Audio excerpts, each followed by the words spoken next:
Sign up for Melanin Muse's free weekly love letter at melaninmuse.com. Delivered to your inbox every Wednesday to get full video podcast episodes of the Pivot Muse and indulge in Black women's brilliance and learn as we share our pivotal stories. Time passes quickly, and before they realize it, they are in Atlanta. They get out and head into a restaurant called Busy Bee Cafe.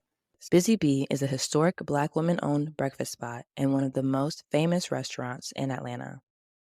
A cozy soul food spot on MLK Jr. Drive, downtown, and close to Atlanta University Center, known as the AUC, where Spelman, Morehouse, and Clark Atlanta University is housed.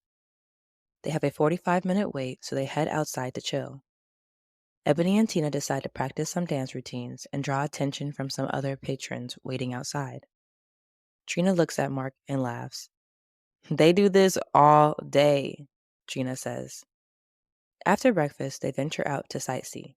Mark takes the girls on an adventure around Atlanta, visiting the Coca-Cola factory, Fox Theater, Dr. Martin Luther King Jr.'s church and childhood home, and back to the AUC, where Tina first fell in love with Atlanta. They walk around Spelman College and take photos at the infamous location of the Different Worlds Hillman College. The girls were so amazed at all the rich Black history in Atlanta. This trip was the most impactful for Tina. She felt at home and her spirit was filled with so much happiness. "We have to move here after high school. We run this city and dreams can come true," Tina says enthusiastically. Before heading back to Rochester, Mark has one more historic spot for the girls to visit. They have dinner at Pascal's, a Black-owned historical landmark, soul food restaurant, and cultural experience. Located downtown Atlanta, Mark explains that the owners are two Black men named James and Robert Pascal. He also educates them on the important leaders in Atlanta, such as Herman J. Russell, Maynard Jackson, Andrew Young, and John Lewis. Tina's pivot story continues in episode 8 of the Pivot Muse podcast and is brought to you by Penthouse Media. Before we get into conversation, it's important for me to acknowledge that the Pivot Muse podcast is brought to us by Melanin Muse. Melanin Muse is our love letter to Black women, sharing our genius and our impact on the world, owning our narrative. It's our time. As you have pivoted throughout life and your career, who are your Melanin Muses and what impact have they had on your journey? My melanin muses that I would say have been extremely impactful for me, I would say start off with my mom. You have to give mom props. Just growing up, single parent household, I know I may get some slack now. Everyone hates a strong Black woman narrative, but growing up, that was just what I saw. She was a very strong individual, but I just think she did a really good job of instilling in me just principles and values to always have strong values of yourself, to always keep God first, to know that hard work can take care of everything. Whatever you want, you can achieve, to continue to just go through it, strive for it, and in the end, it'll work out for you. I love that. I definitely get why younger folks are saying, okay, that was the past journey. And I want sure the narrative is that we don't all have to be strong Black women. And Exactly. You can't be carrying everybody on your backs. okay, we got to put wellness first.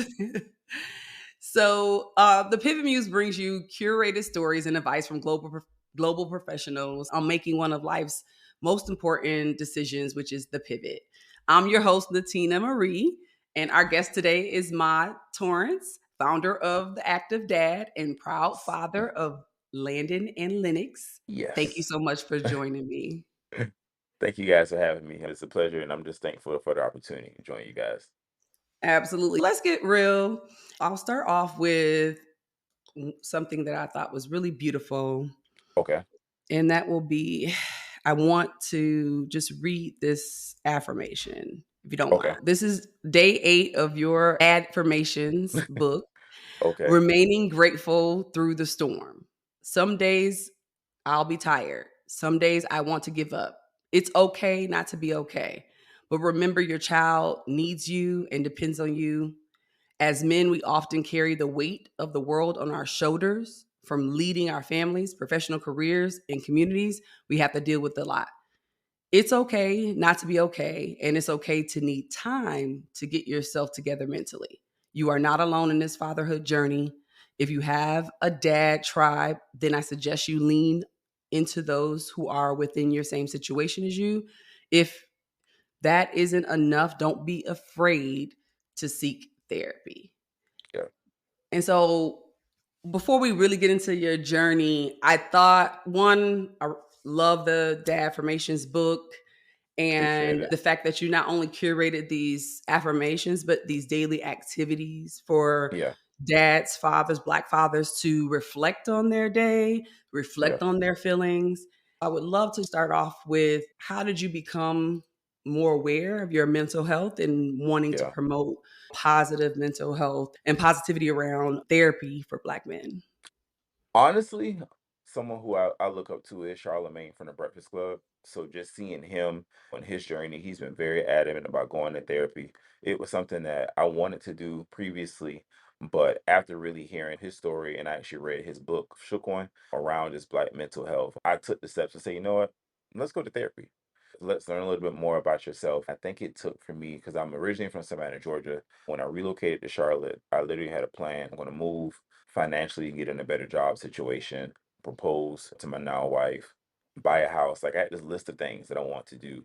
And after accomplishing those things, 2 years after being here, I just felt like I'm in a good place in life, but I don't know what's next. I feel like to really understand what is next, I need to take some time to really get to know me and deep dive. I began therapy. Shout out to Dr. Lori here at Admin Wellness. And it just really allowed me to really get more retrospect of myself, understanding of myself, my actions, why I respond certain ways, why I handle things certain ways.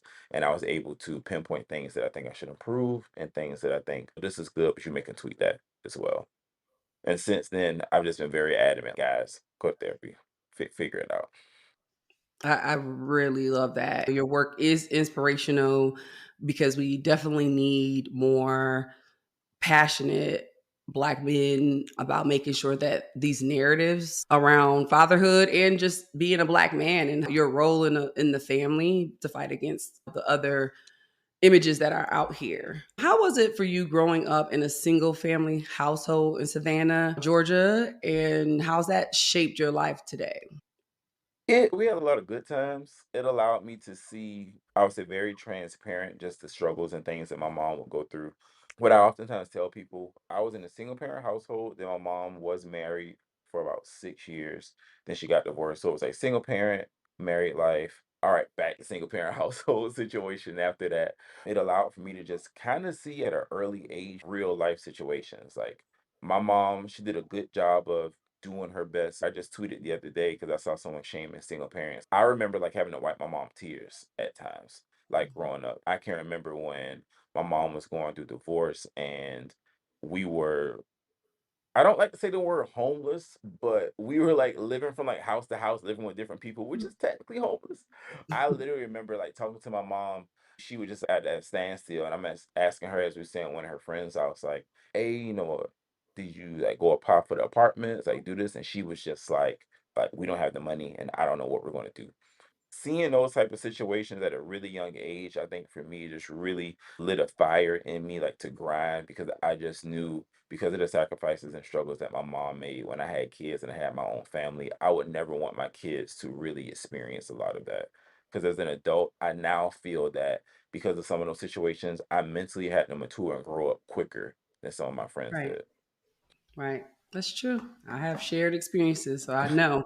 Yeah. You mentioned that it took for another dad to share his story for you to Hmm. realize that your child had some of the same similarities of being on the spectrum. Yeah. In that, when you heard his story and that dad sharing things about their child, did that spark something in you to help other men share stories and understand the power of that storytelling? I can say that, and shout out to Aaron, who's my frat brother. He actually has a nonprofit, Harley High, for his daughter as well, dedicated to autism awareness. I believe after I heard his story, it just gave confirmation on things, because when kids are being diagnosed and things of that, we had got my son evaluated. I want to say he was 18 months or right before he became two. We began asking questions, but doctors are saying, oh, they're too young. You don't want to label them as this. They're too young. You don't want to label them as that. I just feel that as a parent, you just, when some things aren't really how you feel they should be. So we did OT, occupational therapy, we did speech therapy, we did all those things. And autism is something, it's been around, but just the narrative and the stigma in the Black community has never been promoted. But you're really just out there figuring it out. Once I saw Aaron sharing his story and like videos of him and his daughter going to therapy and learning things, to me, I was like, those are some similarities that we see within Landon, which really pushed for us to go through with the diagnosis from that. Afterwards, I would agree with you and say that just as a man, I've realized that men will open up once they feel like they're not alone in something. Once he shared his story and I reached out to him and we had conversation and we connected by that. It allowed me to do what I needed to do to handle things and make sure that I'm taking the proper and necessary steps for my son. And then afterwards, I just felt the need of there's a lot of other guys like me that may not know anything. With the platform that I do have with Active Dad, I'm always down for spreading any awareness. That was one of those targets just because I just feel Black people just really don't like to talk about it as much. There's nothing wrong with it, but let's just make sure that we're putting these pieces out there. From that podcast, we got a huge response. A lot of people reached out to me saying, "Hey, thank you for this because we're going through this with our kid. I'm going through that." And I'm like, I'm not a doctor. I'm just a dad sharing the story. So Right. anything that I could do, I've been through it. I know the emotions, I know the feelings. So just letting those guys know that you're not alone and they can reach out to me. I love that. Just that power of storytelling, it is like a domino effect. It really Yeah. does help other folks. Educate our audience on what does it mean to have a kid or kids on the spectrum and what should parents be aware of? What it means to have a kid on the spectrum, and my words are just going to be they're going to learn differently when it comes down to those things. The thing about the autism spectrum is a very wide spectrum. My son is considered high functioning because when we were going to doctors and giving them pushback saying, "Hey, we think you should be doing this," a lot of doctors will highlight, but he does X, Y, Z. He's social, he does this. I feel like they felt that Lana didn't fit the box of, oh, if they're on the spectrum, most kids may do these things, but because of some of those other, I would say, characteristics that he was displaying, we did know that he may be on the spectrum. To parents listening, I would say one of the main things is if your kid isn't talking when they're supposed to be speaking at that age. I felt that within our community, I would tell people, Orlando's not talking. And a lot of people would be like, oh, he'll be all right. He'll be fine. He's a boy. Boys talk late, which in some situations is true. And that may be that story. But with a lot of kids that are on the spectrum, I would say that's one of the main indicators. So I would urge parents, if you have kids, if they aren't talking and saying what they should be doing, hitting those milestones early, not saying you need to get them diagnosed, but let's just go ahead and enroll them in speech therapy. Do what you can do to assist and help with the developmental process overall. If he is on the spectrum, if your kid is on the spectrum, cool, you could take those steps. If they're not, then you won't have to take those steps. It makes parents and dads, it's going to make you think outside of the box with certain things. If certain kids may learn things one way, your kid, you may need to take a different approach. Landon is more of a visual learner as well. So, hey, take different steps, do a little bit more pictures. And it's just figuring out and meeting them halfway so that in the end, you can make sure they're well equipped and that they're successful. Absolutely. I think what you said about the stigmatism of the things that we deal with as Black folks and having our children labeled in school, we know that our children have been and is targeted, right, Yeah. of racism and discrimination and all the things that they deal with in school systems. It's one of those things that you're fighting against what you know could happen to your Yeah. child if you label them or too early. I love what you said. At least do what you can to make sure you're helping their development, Yeah. whether they're on the spectrum or not. It doesn't hurt to have some speech therapy. There's so many resources now that I feel like our parents didn't have when we were growing up. But just look into things. There's a lot of free speech the kids can go to that is outside of their schools. There's a lot of programs that are around. You just have to do the research and see what you have available in your city. Tell us a little bit about the active dad. The Active Dad brand is my virtual baby. Basically, what it is, when I first began, I became a dad. The now wife is joining all these mom clubs on Facebook. Oh, I'm learning this, mommy's that. And I'm like, where's the dad stuff? I find nothing. Or it's like some people are just weird in some of the groups that I did find. I'm an individual. If I can't find it and I know exactly what I want, I'm like, oh, you got to create it. Yeah. I wanted to create something that was beneficial for dads. A, The initial reason was to promote that there are positive fathers out here. I think that our generation is doing a great job of using the trauma we experienced growing up and just pushing through and making sure we're showing up for our kids. When I first began, it was I want to make some cool dad shirts because I I won't say I hate, but I'm the best dad ever shirt is like it's so worn out. On Father's Day, we need some more stuff on Father's Day. Agreed. I created merch first. One of my shirts that says like deadbeat has a line through it and everything. Then it says like active dad. We have the active dad social club, fine ass dad athletics, which is the workout shirt for gyms.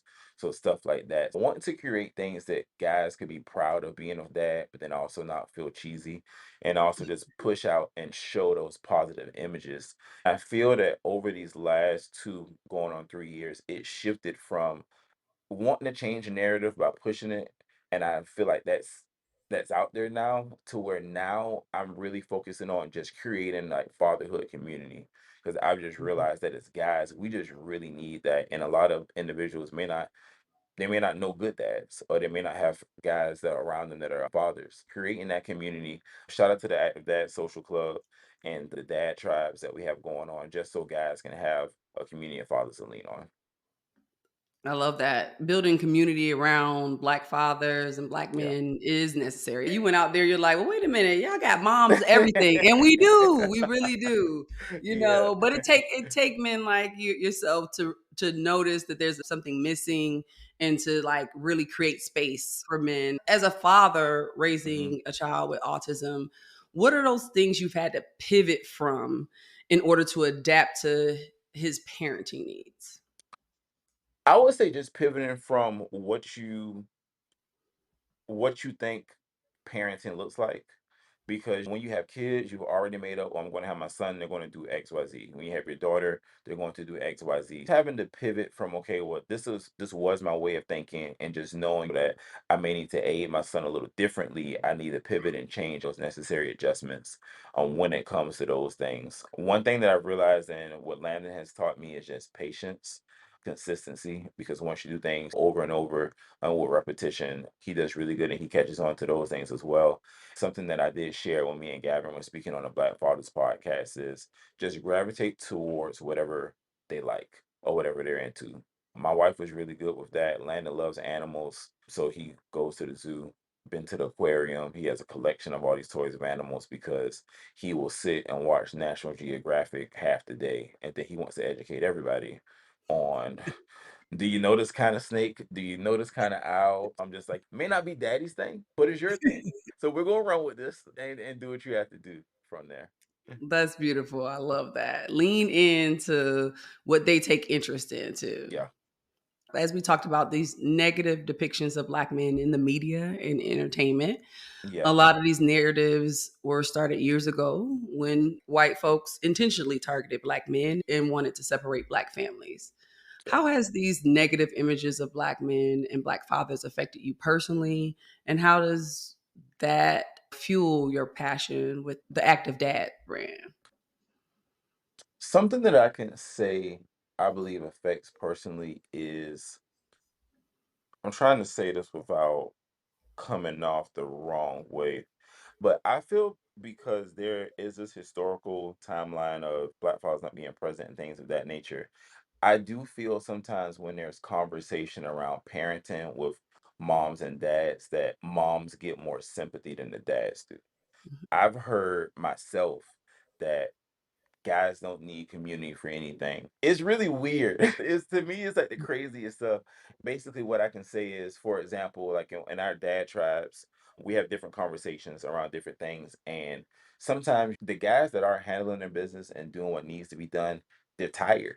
I'm a husband, I work full time, have active day, have different things, and those things that I like to do. But then on top of that, I'm still a dad and I'm still a father as well. We know women, you guys go through a lot and they go through postpartum, all of those things, which don't wish any of that on a guy at all, or don't even wish it on you guys. But Right. honestly, it may not be that, but there are a lot of things that guys go through that I feel are never taken into account for. I've even been around people, a guy be like, oh, he's tired. And like, what you tired for? You're not doing XYZ. I know our granddads were, they worked, they came home, they provided. pay the bills, whatever your financial situation was. But I do think within this new generation of fatherhood, like we're stepping up. I take my kids to school every day, every morning. I take one, my wife takes the other. Before that, I took my son to school every morning. My wife will pick him up from school. So things like that, like we're very present. Guys are active in the household. The guys that I talk to, we're doing bath time routines. I always shout out to BJ, one of my best friends. BJ, I talked to him the other day. He's like, "Yeah, I'm about to go ahead and cook dinner." And he has a lot of hair. I just wash, shampoo my daughter's hair. I'm about to go ahead and braid it. So these things are actually happening, but I think because the world isn't used to that, that whenever there's a conversation around parenthood, it's oftentimes looked at as the dad as like you're there and you're doing good, but you don't have a reason to be drained or a reason to be tired, which is honestly unfortunate because the guys go through things as well. Creating those communities, creating that environment for guys to be able just to talk it out and to learn a little bit more and be able to pick up on, hey, I'm doing this is working for me, this may work for you, is very essential right now. Absolutely. I have these discussions with my husband all the time, really to make sure he's going to make sure I understand the male Yeah, perspective and things. It's good because I grew up with a single mom and then became a single mom. yeah, Although her dad is an active father, we just separated and had yeah, raised her from two different households. My shared experiences as a single mom or a child of a single mom became a passion for me to push the narrative of Black women and create positive images for young girls to see of yeah, Black women. Sometimes you have your passion, also got to take into the bigger picture and make sure yeah, that you're being a good steward of your partners and the Black men in your life. yeah. So you are very right. We do get more sympathy, empathy, more right, everything. I'm a big advocate for fathers to get their custody of their Got you. children and understanding the legal side of things.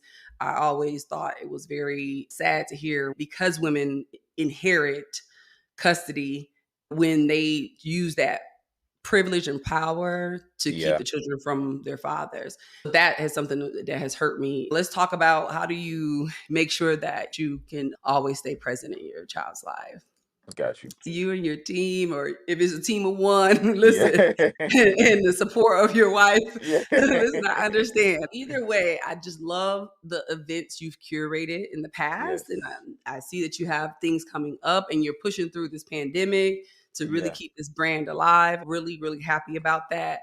Tell me one of your favorite events and then tell us about what you have coming up next. My favorite event from this year has been Ice Cream with Dad. We created Ice Cream with Dad. I want to say the first time we did it was like 2 years ago. And most of our events are just play dates because you realize in conversation with guys, some guys, they're going to Chuck E. Cheese these kids to death. They're going to take them to the park to death. In certain aspects, women can be very more creative in arts and crafts, and you're going to do this. We're guys, so we're trying to figure out. We talking to the kid like, "What you want to do?" And the kid looking at you like, I don't know." The kid gonna want to go to Chuck E. And Cheese then to Chuck, death. listen, Yeah, everybody's gonna have fun at Chuck E. Cheese. yeah, but Chuck E. Cheese getting a little pricey. It's getting a little pricey now. It Last is. time I took mine, I was like, we gotta slow down with Chucky. So Ice Cream with Dad was just a play date event, an opportunity for the kids then to get out the house. And all these events for me, they serve two purposes. I want for dads to connect with other dads, meet other guys. But then also, I think it's very imperative as parents that we create our kids' friend circles at a young age. When we have these type of events, you can meet Dave, who also has a 4-year-old, and I have a 4-year-old. So, like, hey, okay, cool. Our daughters are running around causing havoc together. Let me get your phone number, and now we can get the kids together. Ice Cream with Dad, I would say, is my favorite event because this year I told myself no matter what, you're just going to be consistent because I'll do good, then I'll slack off because life happens. It's like you do Right. good. Trying to balance everything is you can never completely balance. This year, I took the biggest leap of faith because I would post online and the reel that I posted for Charlotte, some people from out of town were like, "Oh, that's so dope. I wish we had something like that here." Or like, "When are you going to do this here? If you ever want to do this here, let me know." And prayed about it and create and say, you know what, we're going to take this on the road and we're going to do it once a month. It began in Charlotte in May. It was Charlotte, Augusta, Raleigh, Atlanta. than I did my hometown at the end. And this event, when we did it in Charlotte in May, it was about, I would say, rough around 17 guys, which is still good. It's about 17. Augusta's numbers were 33. Raleigh was like 35, 40. Pause. Shout out to all the dad tribes in these cities because since I have dad tribes, shout out to Ryan and Cam in Augusta, Jamal, TA. I don't want nobody to see this and get mad at me. James and Raleigh, Broderick, Corvin, Kyrie in Atlanta. But basically these guys help put the word out because they're located in these cities. Raleigh is around 30, 35, I want to say for Raleigh. Atlanta was 65 to 70 guys. And the event got so big to where we couldn't do it at the ice cream shop anymore. So we did it. We partnered with the Darwin Hotel and One Sun Creations did it in Atlanta. And then back home, I had to bring it home in the end. We had about 150 guys in Savannah show up. We couldn't do it anywhere. We did it at a park. We had an ice cream truck, a thrill truck come out, DJ, just everything. That event has grown to where I have been contacted by guys in Dallas, Alabama, Jacksonville, DC, saying next year they want to bring it up there. I'm going to figure it out. Once again, I'm just going to trust God and let Him Oh figure it yeah. out. Listen, the mission is bigger than you. So Yeah, you have to trust God and just kind of yeah, go with the flow. And I'm sitting yeah, here thinking, I need this in my hometown, right? I'm from yeah, Rochester, New York, upstate New York. yeah, We just it's so beautiful. I did get to see videos of the ice cream with dad. I just yeah, thought, wow, this is what we need in our communities. And yeah. so anyway, we can support, we will, because I Got just you. think it's a beautiful thing. And one of the guys that stood out to me on your videos was a guy, I don't know the dad's name, but I just have to say what he said. But Yeah, one thing in the interview there, I think it was in the Savannah one, they asked him what are some of the activities that he does with his children. He yeah. said, "We walk outside every day. Every day, Caleb. 7 days a week. We walk around the neighborhood. We walk around the neighborhood. That's what we do." It was really cool. He also mentioned, he's like, "Yeah, I've been seeing some dads getting heavy, and now I don't want that to happen to me, right?" So I just love the fact that something so simple Yeah, can do so many things to one, be active with your child, yeah, promote healthy lifestyle for yourself and your children. yeah, And it's a fun thing to do, taking a yeah, walk with your child in the neighborhood and they get to talk or run and just be kids. yeah, And so when he said it, it was just so funny. But at the same time, I was like, that's beautiful. But I love yeah, the fact that it was something simple. Sometimes right? Like dads are like, I don't know what to do. This is a guy, like you yeah. say, you're like, what? We going to Chuck E. Cheese. You're not telling me what you want to do. What we gonna do? And he was just like, we take a walk every day, and we make Yeah, sure it's 7 days a week. So yeah, I just wanted to bring that up. It was beautiful, and I'm glad you all captured that on video and was able to yeah. share it on social. I know that will impact other fathers and kids. Think walking is fun with their parents. They're at the house. If they got like my kids, when I walk with them, they want to grab their bike, so they want to grab scooters and scoot whatever you want to do. Let's go ahead and get active. What's your next event coming up? One of the events that I can speak on is right now we're doing one big play date. That was another series that I have. Shout out to the guys in Charlotte. We just did a play date at the Light the Night Festival. These are just going to be events that rotate in the different places. We might pull up at Chuck E. Cheese one day. Hey, us in the tribe pull up and doing those things and rotating with that. Something else, this will be the first time I actually talked about it, but something else that we're going to do next year. Don't laugh at me. We're doing the Act of That Bump and Curl next week. And basically, that's like Shanae off Martin because some of us be struggling trying to do our daughter's hair. It's Oh, gonna be it's gonna be it's gonna be a simple event. Guys gonna learn how to do ponytails. They're gonna learn how to do a little simple braid or a little something and figure out because I be fighting trying to lay my daughter edges with the gel and the brush and that. So it's just gonna be an event for guys. We're not gonna leave beauticians, but if mama's not there, it's like, all right, cool, we can do something. A little girl I can look decent. that is actually so dope and so necessary. One of those things that like the daughters be looking at you like, what you gonna do with this hair? So They even just if you ready to don't want go. to get into it, she's looking at you like, you gotta do I was something. trying to my wife was asleep. I had the gel how she had on her hand. I was like, all right, baby, we're gonna lay you little and I had the little brush and I'm like, do you do it this way? We're just gonna slick it back. We're just gonna slick it back. Actually, one of the events that I'm excited about. So hopefully, when this drops, we can have promo for it.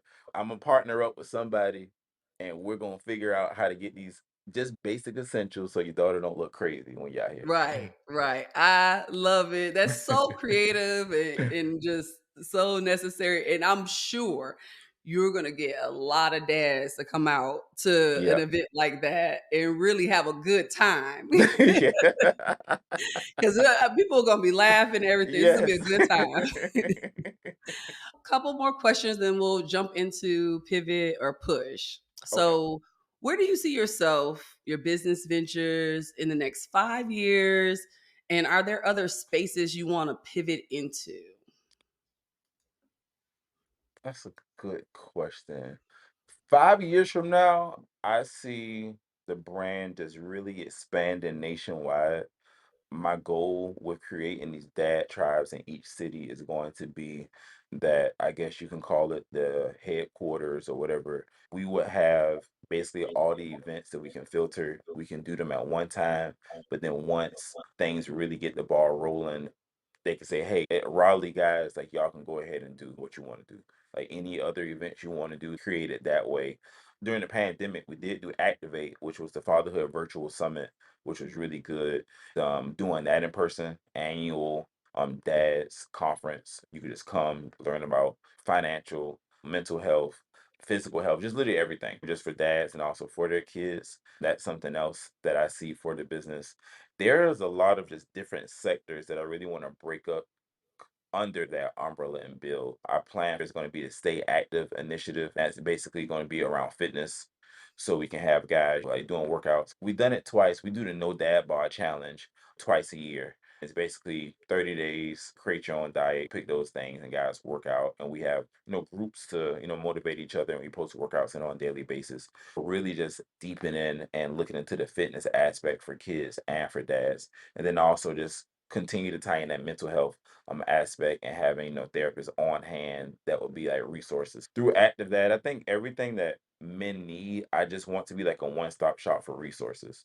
So if you need help with financial stuff, we know we got finance guys. Mental stuff, we got therapists on standby. You could book, do things with fitness stuff. These are trainers.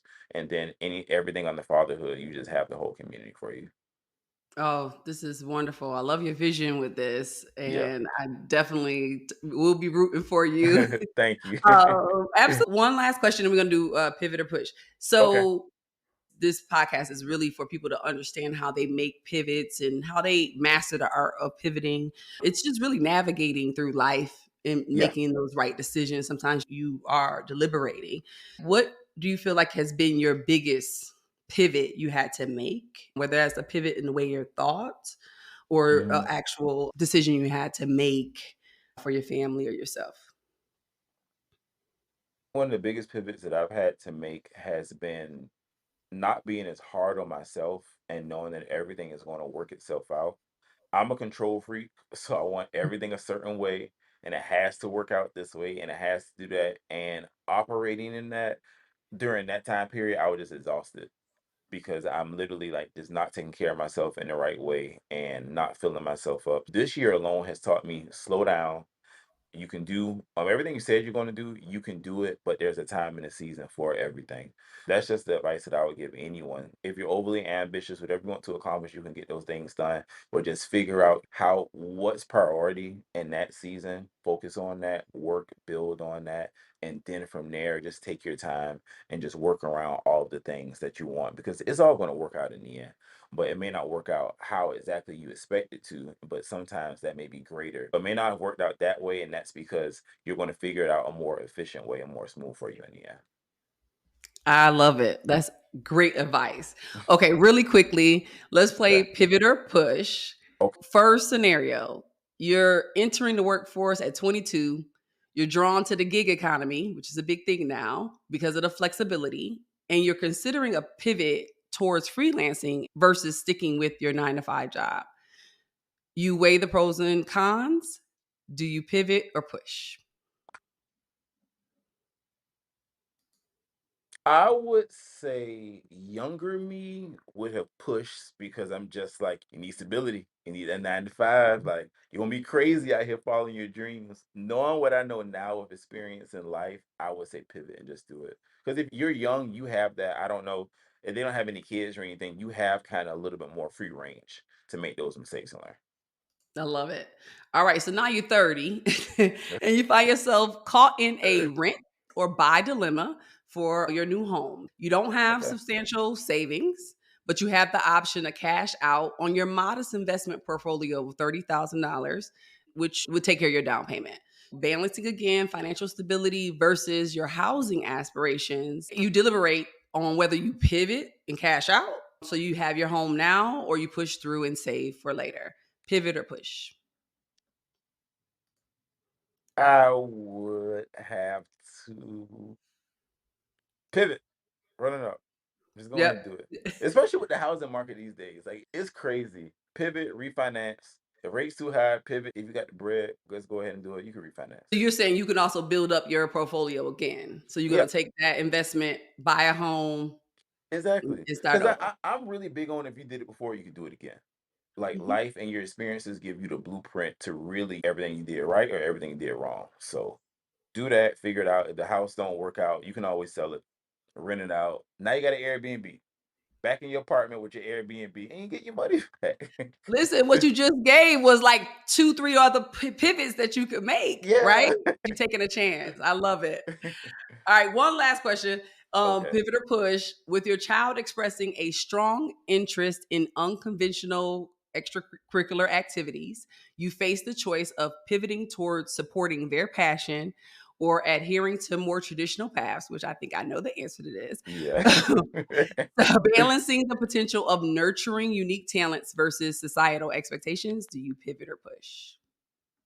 Pivot, and it may not be the easiest pivot because you may not see it initially, but I think overall it's going to bring the kid happiness. You don't know, they may grow up to be the next whatever, you don't know. I'll most definitely say pivot for that one. Absolutely. Awesome. Thank you It's guys. been a This was great fun. This was fun. I know, conversation. right? This is really No, good. thank you.